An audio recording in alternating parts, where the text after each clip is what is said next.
ప్రస్తుతానికి 2 తెలుగు రాష్ట్రాలలోనూ సంవత్సరంన్నర ఇంచుమించుగా ఇటు తెలంగాణ, అటు ఏపీలో కొలువుదీరాయి. ఇక్కడ రియల్ ఎస్టేట్ ఎట్లా ఉంది అంటే దీని ఎఫెక్ట్ ఆంధ్రాలో కూడా పడే అవకాశం ఉంది అంటారు. ఆంధ్ర ఎఫెక్ట్ తెలంగాణ మీద కూడా ఉంది అంటారు. ఓవరాల్‌గా చూస్తే 2 తెలుగు రాష్ట్రాలలోనూ రియల్ ఎస్టేట్ ఎలా ఉందంటారు? ఈ గవర్నమెంట్ రిలేటెడ్ క్వశ్చన్ అడగకూడదు యాంకర్ గారు మీరు. గవర్నమెంట్ రిలేటెడ్ ఇటు చెబుతారు, ముందుకొస్తే గొయ్య, వెనక్కొస్తే నెయ్య. హ్మ్. ఏం చెప్తాం?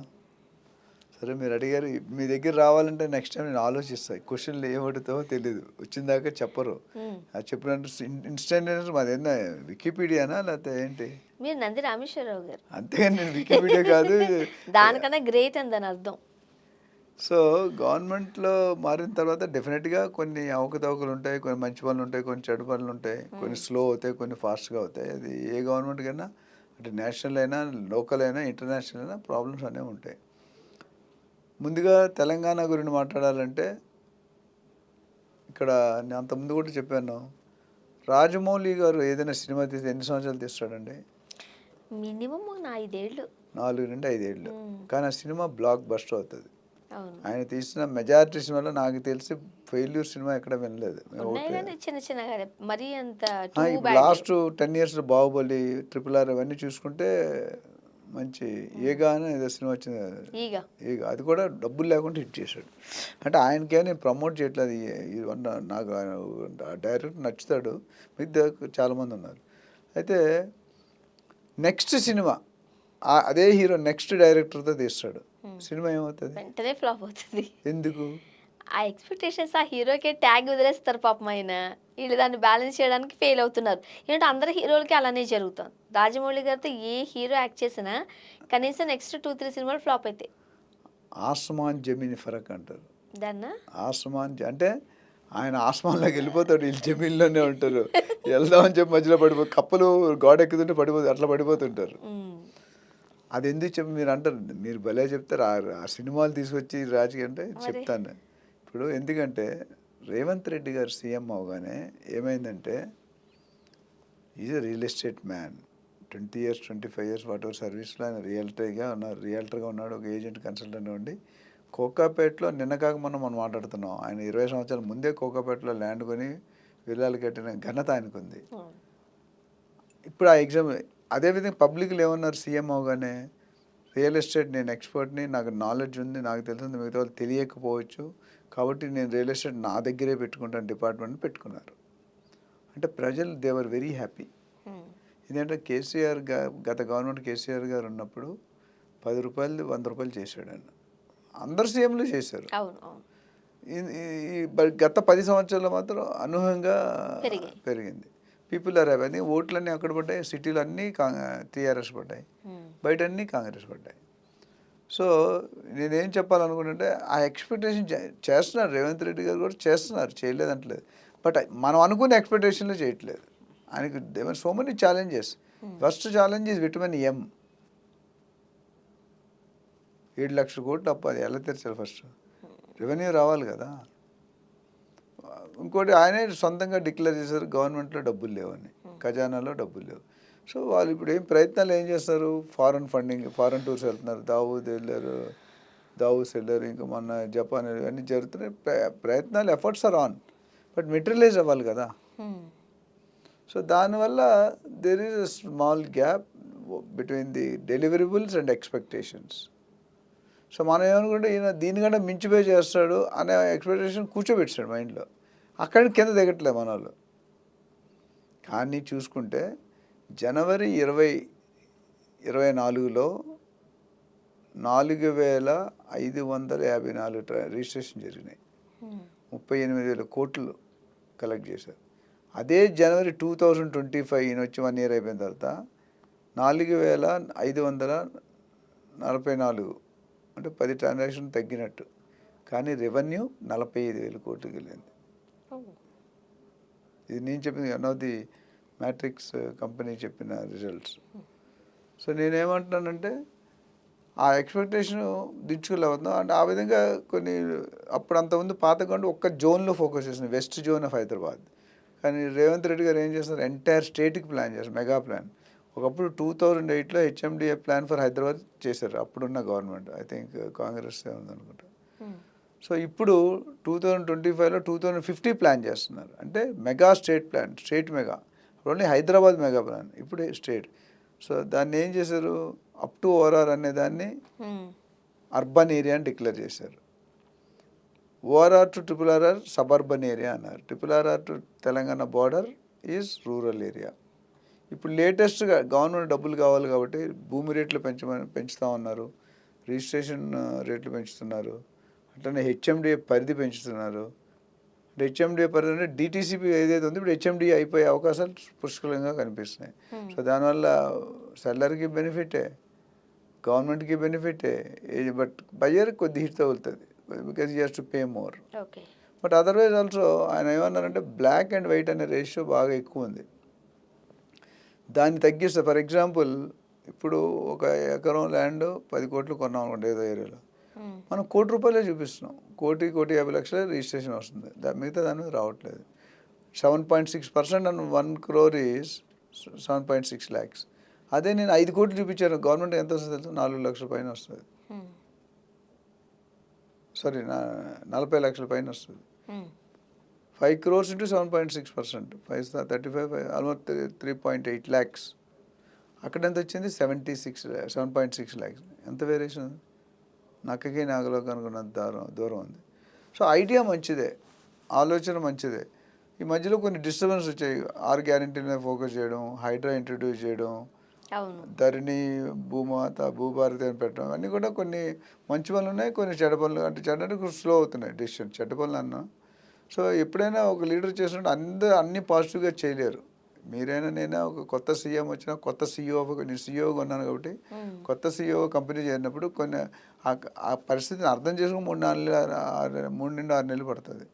ఇక్కడ కూడా అదే. So plans are good, only thing materialize అవ్వట్లేదు అనేది. 4 సస్టైనబిలిటీ మనం డిక్లేర్ చేసాం, 7-8 నెలలు అయిపోయింది. దాని మీద ఇంకా RRR కొద్దిగా వేగం చేశారు, కాబట్టి ఇంకా వేగం అవ్వాల్సిన అవసరం ఉంది. RRR వస్తే అంటే మనం ఎక్కడికో వెళ్ళిపోతాయి రూపురేఖలు. తెలంగాణ వస్తానే ఉన్నారు, దానికి కొన్ని ల్యాండ్ పూలింగ్ సమస్యలు, డబ్బులు, బేసికలీ డబ్బులు కావాలి. ఆ డబ్బులు కలెక్షన్లో ఉన్నారు. They should, we wish that they should come out of that problem. Coming to Andhra అనేది different story. Andhra new born baby, infant. So June 2, 2024 వరకు కామన్ హైదరాబాద్ ఉండేది. అక్కడనే హైదరాబాద్ ఇన్కమ్ అంతా తీస్తారు, బికాజ్ టర్మ్ అయిపోయింది 10 years. So grass root level నుండి, ground level నుండి పైకి రావాలి చంద్రబాబు నాయుడు గారు. రాజకీయ అనుభవంలో డౌట్ పడాల్సిన అవసరం లేదు. ఆయన ఆల్రెడీ ఒకసారి కాదు 3 సార్లు ప్రూవ్ చేస్తున్నాడు ఆయన టాలెంట్ ఏంటి, ఆయన ఎక్స్పీరియన్స్ ఏంటి. ఆయన ఇప్పుడు మోడీ గారు చంద్రబాబు నాయుడులో ఇన్ఫర్మేషన్ టెక్నాలజీ నేను చంద్రబాబు గారి దగ్గర నేర్చుకున్నానని చెప్పాడు మొన్న రీసెంట్ మీటింగ్లో. అది కరెక్టే. ఐటీ ఫస్ట్ ఇంట్రడ్యూస్ చేసింది. ఇప్పటికీ round city building, round cyber tower building ఇప్పటికీ ల్యాండ్ మార్క్. దీనికంటే చాలా మంచి బిల్డింగ్స్ వచ్చాయి. ఎవడైనా పల్లెటూరు నుండి వస్తే సైబర్ టవర్స్ ఎక్కడుందని అడుగుతారు, అంతే గచ్చిబౌలి అది ఏందని అడగడం. అవును, కరెక్టే. అలాంటి ల్యాండ్ మార్క్ క్రియేట్ చేశారు 90s అనుకుంటా. ఎప్పటికీ కూడా వెళ్ళి ఎవరో ఒకరు ఆ సైబర్ టవర్ చూడడానికి ఇష్టపడుతూనే ఉంటారు. చార్మినార్ చూసి నా ఫ్రెండ్స్ ఎవరు బయట వస్తే అది ఫస్ట్ అది చూపిరా, ఇంకేమవుద్ది అంటారు. అవును. సో అయితే అమరావతి సెంట్రల్ గవర్నమెంట్ 15,000 కోట్లు ఇచ్చారు. అంబానీ గారు పెడతా అన్నారు, అదానీ గారు పెడతా అన్నారు, Microsoft, Amazon, Tesla, Equinix data center ఇవన్నీ కూడా పెడుతున్నారు. కానీ మెటీరియల్ ఇప్పుడు లోకేష్ బాబు అమెరికన్ టూర్ వెళ్ళినాడు, కొన్ని లాగా 1,000 కోట్లు, అట్లానే అంబానీ కొన్ని 1,000 కోట్లు, అదానీ కొన్ని 1,000 కోట్లు, మిగతా అన్నీ కలిపి 2 లక్షలు 3 లక్షల కోట్ల తాలూకా ఒప్పందాలు జరిగినాయి. బట్ డాక్యుమెంటేషన్, ఫారెన్ వాళ్ళు డబ్బులు ఇవ్వాలంటే 100 కొరువులు పెడతాడు. ఇది ఎప్పుడు ఇస్తావు, ఎంత తీసుకుంటావు, మంత్కి దేనికి ఖర్చు పెడతావు, ఎలా ఖర్చు పెడతావు, ఎప్పుడు ఖర్చు, ఇవన్నీ కూడా డిపిఆర్ అంటారు, డీటెయిల్డ్ ప్రాజెక్ట్ రిపోర్ట్ ఇవ్వాలి. అది దాంట్లో ఈ ప్రాసెస్లో మంచి డిస్కషన్లే జరిగినాయి. బట్ ఫిజికల్ మెటీరియలైజ్ అయ్యి డబ్బులు మన అకౌంట్లో పడితేనే మనం. ఇప్పుడు కొనేటప్పుడు మనం ఇన్ని లెక్కలు వేసుకుంటాం కదండి, బట్ ఆ లొకేషన్ వైజ్గా మనం చూస్తే ఎక్కడ కొంటే మంచిది, ఇక్కడ అక్కడ, సో రకరకాల ఆప్షన్స్ మన కళ్ళ ముందు ఉంటాయి. మిమ్మల్ని అడిగితే ఏం చెప్తారు? ఇది చాలా సింపుల్. మన లొకేషన్ అనేది మనం ఎందుకు పెట్టుకుంటాం, అసలు మన మన పర్పస్ పర్పస్ ఏంటి? అంతకుముందు 4 రకాలు ఉంటాయి. ఉమ్, ట్రేడింగా, పర్సనల్ యూసేజ్గా, రెంటల్ ఇన్కమ్గా, లాంగ్ టర్మ్ ఇన్వెస్ట్మెంట్గా మనం ఆలోచించుకోవాలి. దాన్ని బట్టి లొకేషన్లు మారుతాయి. సపోజ్ మీకు 1-2 కేసులు ఇస్తాను. లాంగ్ టర్మ్ ఇన్వెస్ట్మెంట్ పెట్టుకోవాలనుకుంటున్నారు మీరు, మనం కూడా లాంగ్ డిస్టెన్స్ లో కొనుక్కుని పెట్టుకుంటే అది తక్కువ రేటుకి వెరీ వస్తుంది. గుడ్. మీరు ఇంక రియల్ ఎస్టేట్ జాయిన్ అయిపోవచ్చు. ఇన్ని రోజులు మీతో ఇంటర్వ్యూ చేశాక నేను ఆ మాత్రం ఆన్సర్ నేను చెప్పట్లేదు. వేరే ఛానల్స్ వెతుక్కోలేము. సో జితనా దూర్ జాओगे ఉతనీ ప్రాఫిట్ ఆయేగే. నాకు కొన్ని కమ్యూనిటీస్ ఏమంటుంది తెలుసా, రావు సాబ్, where there is no roads, oh where there are no drainages, oh where there is no water, where there is no power, అక్కడ కొంటారు. అక్కడ కొంటారు. కారు వెళ్ళదు, మనిషి కూడా వెళ్ళదు. డొంక తీగలాగితే డొంకలు ఉంటాయి, ముళ్ళులు గుచ్చుకుంటాయి. కానీ ఫ్యూచర్లో ఒకవేళ మన ప్లేస్లో నుంచే రోడ్డు పడింది అనుకోండి, ఇబ్బందేగా. అది వాల్యూ ఉంటుంది కదా, government will pay for it. అవును. తక్కువ పీనట్సే పే చేస్తుంది. మరి బట్ అప్పటికి మీరు ఎందుకు కొంటున్నాడు ఆయన, 10 Investment. రూపాయలు 2 రూపాయలకి వచ్చేస్తుంది. ఇక్కడ 10 రూపాయలు పెట్టేది ఇక్కడ 4 లక్షలు పెట్టుకుంటున్నాం, అక్కడ 4,000 దొరుకుతుంది. 4 లక్షలు పెరుగుతుందా, 4,000 పెరుగుతుందా? అవును. మాకు ఒక కస్టమర్ ఉన్నాడు, పేరు చెప్పలేను కానీ, నోది సెలబ్రిటీ. గ్రేవ్ యార్డ్ పక్కన ప్లాట్ వస్తే చెప్పమంటాడు. గ్రేవ్ యార్డ్ ఆనుకొని కానీ, గ్రేవ్ యార్డ్ ముందు కానీ, గ్రేవ్ యార్డ్ అమ్మో. ఉన్నారు కంటిన్యూ. గ్రేవ్ యార్డ్ వస్తే మాకు డీల్ డన్. గ్రేవ్ యార్డ్ పక్కన కానీ ఎదురు కానీ ఎటుపక్క వచ్చి మనం అసలు 1 కిలోమీటర్ 2 కిలోమీటర్ దూరం కూడా కొనుక్కోం, కానీ ఆయన అక్కడే కొనుక్కుంటాడు. అదే ఆయన స్టైల్. కొంతమంది హైవే పక్కనే కొంటారు, వేరే దగ్గర ఎక్కడ కొంటారు, కాస్ట్ ఎక్కువ ఉంటుంది. సో ఇక్కడ ఏంటంటే లొకేషన్ ఎత్తుక్కునేటప్పుడు మన పర్పస్, ఎవరైనా రియల్ ఎస్టేట్లో పెట్టుబడి ఎందుకు పెడతారండి, అప్రిషియేషన్ కోసం పెడతారు. ఉండడానికి పెట్టేది లాభాలు చూడకూడదు, మనం వాడుకున్నప్పుడు లాభాలు రావు. అక్కడ ఏం లొకేషన్ చూసేటప్పుడు ఆ లొకేషన్ చుట్టూ ఒక 5 నుండి 10 కిలోమీటర్ దూరంలో ఇటువంటి ప్రైవేట్ డెవలప్మెంట్స్ అవుతున్నాయి, ఇటువంటి గవర్నమెంట్ డెవలప్మెంట్స్ అవుతున్నాయి. రైల్వే స్టేషన్ ఎంత దూరం, ఆటో స్టేషన్ ఎంత దూరం, హోటల్స్, హాస్పిటల్స్, స్కూల్స్, కాలేజ్, పాండబ్బా హోటల్ అన్నీ ఉండాలి కదా. అవి ఇప్పుడు లేవు, ఫ్యూచర్లో వస్తాయా, రావచ్చా తెలియదు, అది రీసెర్చ్ చేయాలి. మాస్టర్ లేఅవుట్లో చూసి కన్సల్టెంట్ మాలాంటి వాళ్ళని అడిగితే ఫలానా ఏరియా ఉంది, షాద్ నగర్ ఉంది, షాద్ నగర్ చుట్టూ ఏమొస్తున్నాయి అని మనకు తెలియాలి. మనకి బయట ఎన్ఆర్ఐకో వైజాగ్ ఆయనకో లేకపోతే గుంటూరు ఆయనకు తెలియదు కదా. ఇక్కడ లోకల్ కన్సల్టెంట్ని ఫస్ట్ వాళ్ళు ఎవరైనా investor first time second time కొనేటట్టయితే it's better to go with a professional real estate consultants like us. Real estate consultant నేను 30 years ప్లస్ ఇండస్ట్రీలో ఉన్నాను. 26,000 మంది happy customers and property owners, 25,000 మంది లీడర్స్ని ట్రైన్ చేశాను, 1,00,000 మందిని ట్రైన్ చేద్దామని ఎయిమ్తో వెళ్తున్నాను. As of now things are doing well. All supports వస్తున్నాయి. బిల్డర్స్ దగ్గర ఉంది, రియల్ ఎస్టేట్ ఏజెంట్స్ దగ్గర వస్తుంది, ప్రాపర్టీ ఓనర్స్ దగ్గర ఉన్నారు, బయ్యర్స్ వీళ్ళు సపోర్ట్ చేస్తారు. Media they supporting us. So నేను అపాయింట్ చేసుకోవడం చాలా బెటర్. మీరు 5,000 1% 2% చూస్తే 98% పోతుంది. గాయబే రాత్ గయి బాత్ గయి. సో అందుకే నీకు చెప్పలేదు ఆన్సర్. సో ఒకటి టైటిల్ క్లియర్ చూసుకోవాలి, లొకేషన్కి చుట్టూ దగ్గర గుడి, మాస్క్, నాలాలు, హై టెన్షన్లు అవన్నీ ఉండకూడదు.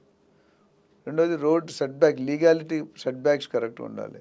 తర్వాత లొకేషన్కి 5 కిలోమీటర్తో నేను చెప్పినట్టు మన వసతులు ఏవైతే ఉన్నాయో అవన్నీ కూడా ఉన్నాయా లేవా, ఇవాళ లేవు, నెక్స్ట్ 5 years 10 years రావచ్చా. ఇప్పుడు శ్రీశైలం ఏమే కడతాలనేది ఎంత దూరం ఎప్పటి నుంచో వింటుంది ఉంది, అది 80-90 కిలోమీటర్లు. షాద్నగర్ అనేది 55-60 కిలోమీటర్లు. షాద్నగర్ చుట్టూ ఏమున్నాయి, for example Mekaguda industrial area, Kothur, Nandigama, Balanagar, ఇవన్నీ కూడా ఇండస్ట్రీస్ ఆల్రెడీ రన్ అవుతున్నాయి. నెక్స్ట్ పోలేపల్లి సెజ్ పెద్దది, అది వస్తుంది. Microsoft, Amazon data center, Chinnajeeyar Swamy trust, Kanha meditation center, 1,00,000 మంది యోగా చేస్తారు, శంషాబాద్ ఎయిర్పోర్ట్ దగ్గర. ఇంకెంతకంటే ఏం కావాలి మీకు? ఇలాంటి ఏరియాలో ఇప్పుడు శంషాబాద్ 2 లక్షలైనా దొరకట్లేదు ల్యాండ్. సో లొకేషన్ చూసుకున్నట్టు ఫ్యూచర్ అప్రిషియేషన్ ఎలా జరుగుతుంది, జరిగే అవకాశాలు ఏంటి అనేదాన్ని మనం కొద్దిగా రీసెర్చ్ చేసుకుంటే అది డెఫినెట్గా లోకల్ ఆ ఏరియా. ఇప్పుడు రియల్ ఎస్టేట్లో సెగ్మెంట్ ఎక్స్పర్ట్ వేరు, లొకేషన్ ఎక్స్పర్ట్ వేరు, ఏరియా ఎక్స్పర్ట్. సెగ్మెంట్ అంటే రెసిడెన్షియల్, కమర్షియల్, రీటైల్ అని. ఇది లొకేషన్ అంటే ఆ జోగ్రఫీ. సో ఇప్పుడు ఉప్పల్లో చేసినట్టు తీసుకొచ్చి నువ్వు మన గచ్చిబౌలిలో తెల్లపూర్లు పెడితే కాదు. సో అది మనం ఒకసారి అబ్జర్వ్ చేయాలి, దానికి రీసెర్చ్ చేసి మనం ఏం చేయాలనేది అంటే ఆలోచించాలి. మెయిన్ ఇక్కడ నా సిన్సియర్ అడ్వైస్ నా అనుభవంలో తెలుసుకుందంటే బయ్యర్స్ కానీ ఇన్వెస్టర్ కానీ they are not spending time. 3 కోట్లు ఇప్పుడు నాకు ఫోన్ చేస్తారు, సార్ 3 కోట్లు ఉన్నాయి, ఒక్క నిమిషం మాట్లాడతాను, నేను షూటింగ్లో ఉంటాను, ఒక్క నిమిషంలో ఏం చెప్తానండి. మీరు 500 1000 రూపాయలు కన్సల్ట్ ఇచ్చిన డాక్టర్ దగ్గరికి వెళ్తే 2-3 గంటలు వెయిట్ చేస్తారు, డబ్బులు ముందు ఇచ్చేసి. ఇప్పుడు డాక్టర్ దగ్గరికి వెళ్ళగానే మందులు ఇస్తాడో ఇవ్వడు, ఏం చేయాలి, ఫస్ట్ ఇంట్రోగేషన్ ఉంటుంది, ఏం చేసావు, ఏం తిన్నావు, ఎక్కడ పడుకున్నావు, ఇవన్నీ ఏ నీళ్ళు తాగా అడుగుతాడు. మరి అయిపోయాక మందులు ఇస్తారా, ఇవ్వరు. ఏమి ఇస్తారు, టెస్టులు చేయించమంటారు. అవును. ఒక బయట చేయించండి, బయట కాదు ఇది మళ్ళీ చేయించి కరెంట్ అంటారు. Correct values. మూడోది అప్పుడు మందులు రాసి ఈ వారం రోజులు వాడు తగ్గపోతే మళ్ళీ రండి అంటాడు. అవునా, 1000 రూపీస్ ఖర్చు పెట్టేదానికి అంత టైం స్పెండ్ చేసాం. మరి 3 కోట్లు అంటే కనీసం 3 రోజులు ఖర్చు పెట్టాలి కదా, పెట్టాలి. అది చేయట్లేదు. నాకు ఫోన్ చేసి 1 మినిట్లో చెప్పకపోతే కోపం వస్తుంది. నేనేమంటే మీరు అపాయింట్మెంట్ తీసుకోండి, ఒక 1/2 అవర్ మీ కేసు అర్థం చేసుకొని మాట్లాడాలి అదేలేండి. అని చెప్తాను. సో నా సజెషన్ అంటే రియల్టర్ ఆక్షన్లో ఇన్వెస్ట్మెంట్ అడ్వైస్ సపరేట్ సెల్ ఉంది, ట్రైనింగ్ ఉంది, మెంటరింగ్ ఉంది, రకరకాల ప్రాజెక్ట్ మార్కెట్ ఉన్నాయి. మనం ఏంటంటే we are here to serve the people. ప్యాషన్తో మొదలుపెట్టాను నేను. 2000 వీడియోలు అయిపోయినాయి మన ఛానల్లోనే, 100-120 అయ్యి ఉంటాయి మన గత 2 సంవత్సరాలుగా చేసినాయి. So we are creating awareness. మా ఉద్దేశం అంటే ఏ బయ్యర్ కానీ ఇన్వెస్టర్ కానీ చీట్ అవ్వకూడదు. మీరేం ₹1 ఇస్తారా, ఇవ్వరు. కానీ నాకు తెలిసిన నాలెడ్జ్ని నేను మోసపోయిన వేరే వాళ్ళు మోసపోకూడదు అనే నినాదంతో ముందుకెళ్తున్నాను. ఇప్పుడు సినిమాలు చూస్తూ ఉంటాం కదండి, లేదంటే బయట ఈ రియల్ ఎస్టేట్ చూసినప్పుడు కాస్త రౌడీజాన్ని చూస్తూ ఉంటాం, మిళితంగా ఉంటుంది. అవునా కదా. ఇప్పుడు మొన్న వచ్చిన సిరీస్లో కూడా ఈ భూమికి సంబంధించి ఎవరో ఒక రౌడీలా చెప్పుకునే బ్యాక్గ్రౌండ్ ఉన్న వాళ్ళు దూరుతూ ఉంటారు. సో సో ఈ రియల్ ఎస్టేట్ అంటేనే ఇది కొంచెం రఫ్గా ఉండేవాళ్ళు చేస్తే బాగుంటుంది అనేది ఇంతకుముందు టాక్. బట్ ఈ మధ్యకాలంలో గమనిస్తే ఇంట్లో ఉండి ఆడవాళ్ళు కూడా మంచిగా రియల్ ఎస్టేట్ చేస్తున్నారు. ఎట్లా సాధ్యం అనేది ఒకటి. అసలు ఏం ఉండాలి క్వాలిఫికేషన్స్? ఏముండక్కర్లేదు, చెయ్యాలనే పట్టుదల, fire in the belly. Rowdy అవ్వక్కర్లేదా, లేడీ రౌడీస్ అక్కర్లేదా? ఒక 30 years బ్యాక్ 40 years బ్యాక్ మన సినిమాలు వచ్చేవి, సుమోలు తడ వైట్ డ్రెస్, కద్దరు బట్టలు, గోల్డ్ చైన్, బొట్టు, నోట్లో ప్యాను వేసుకొని వరుసగా 10 సుమోలు టకటక కత్తులతో దిగుతారు. అది సెటిల్మెంట్, రియల్ ఎస్టేట్ కాదు. అందరూ రియల్ ఎస్టేట్ అనుకున్నారు. ఇప్పుడు ఆ రియల్ ఎస్టేట్ లేదండి. 95-99% మారిపోయింది. ఎందుకంటే everything is online. So ladies అంటే ఒకప్పుడు ఆడది ఇల్లు దాటితే తప్పు, ఇప్పుడు ఇల్లు దాటపోతే తప్పు. ఎందుకంటే ఇప్పుడున్న ఎర్నింగ్స్లో సరిపడ పరిస్థితిలో ఉంటారు. పిల్లల్ని కార్పొరేట్ ప్రతి ఒక్కళ్ళు మన పిల్లలు బాగా చదవాలనుకుంటారు, తప్పు లేదు. 3 లక్షలు 4 లక్షలు 5 లక్షలు సంవత్సరానికి ఎక్కడ కడతారు? సంపాదించింది 5 లక్షలు, ఒక 2 పిల్లలు ఉన్నారనుకోండి, ఎక్కడ కడతారు? కాబట్టి వైఫ్ హ్యాస్ టు సపోర్ట్. అయితే రియల్ ఎస్టేట్ ఎందుకంటే రియల్ ఎస్టేట్లో నేను చెప్పాను RRR అని ఒకటి ఉంది. RRR అంటే రీజనల్ రింగ్ రోడ్ ఉంది, ఇంకో RRR అంటే రఘురామరాజు ఉన్నాడు, ఇంకో RRR అంటే సినిమా ఉంది. నేను పెట్టిన RRR మీకు గుర్తుందా? లేదు. రౌడీజం, రాజకీయం, రియల్ ఎస్టేట్, ఈ మూడిటికి ఏ అర్హత అక్కర్లేదు. అందులోనే ఒక భాగం రోటీ కపడా మకాన్, తిండి బట్ట గూడు. సో లేడీ ఇప్పుడు ఎవరైనా టాప్ బిలియనర్ మిలియనర్ అంటే వాడికి రియల్ ఎస్టేట్ బ్యాక్గ్రౌండ్ ఉంటుంది. ఎవరైనా for example DLF chairman KP Singh గారు, Warren Buffett, Donald Trump, Barack Obama, అట్లా పోటీ ఎన్నో పేర్లు ఉన్నాయి. వీళ్ళందరూ రియల్ ఎస్టేట్ బ్యాక్గ్రౌండ్లోనే, KFC అందరూ రియల్ ఎస్టేట్లో ఇన్వెస్ట్ చేశారు. సో దాన్ని బట్టి ఇప్పుడు హైదరాబాద్లో చూసుకుంటే ఫార్మా కంపెనీలు, సాఫ్ట్వేర్ కంపెనీలు, అరవిందో కూడా రియాలిటీలోకి వచ్చేసింది. అరవిందో ఫార్మా అంటే చాలా ఫేమస్. అట్లా చాలా MSN రియాలిటీకి వచ్చేసింది, MSN ఫార్మా. సో అన్ని సెగ్మెంట్లు కూడా, సాఫ్ట్వేర్ సెగ్మెంట్ అయితే, ఫార్మా అయితే, ఏ ఇండస్ట్రీ అయినా రియల్ ఎస్టేట్. ఎందుకంటే రియల్ ఎస్టేట్లో అతి తక్కువ టైంలో అతి ఎక్కువ డబ్బు ఎథికల్గా సంపాదించవచ్చు. కొంతమంది అన్ఎథికల్గా సంపాదిస్తున్నారు, కానీ ఇక్కడైతే ఎథికల్గా. ఎందుకంటే హౌస్ వైఫ్స్ అనేది ఇప్పుడు అందరినీ పిల్లల్ని కాలేజ్ స్కూల్ పంపించేస్తారు, పని మనుషులు వచ్చి వంట చేస్తారు. మీరు ఏం చేస్తారు? ఖాళీగా ఉంటారు హస్బెండ్ వెళ్ళిపోయాక. ఆ ఖాళీగా ఉన్న టైంలో, అంటే హౌస్ వైఫ్స్ నేను చెప్పేది, ఖాళీగా ఉంటారు కాబట్టి ఆ టైంలో మా హస్బెండ్కి హెల్ప్ చేద్దాం.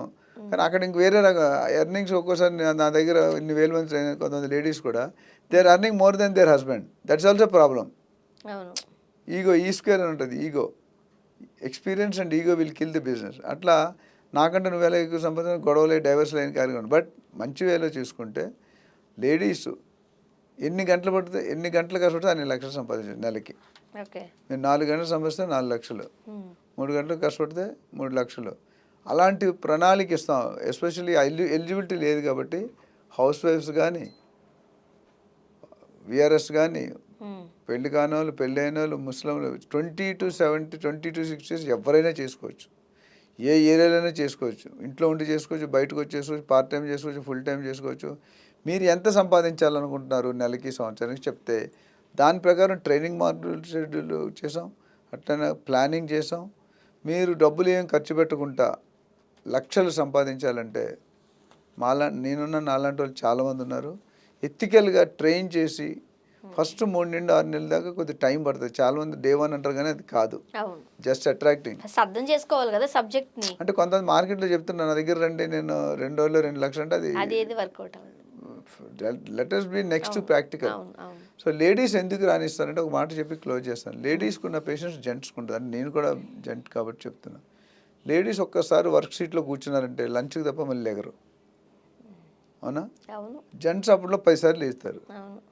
ఇదని టీ అని కైని గుట్టక వాటెవర్. సో అక్కడ తేడా వస్తుంది.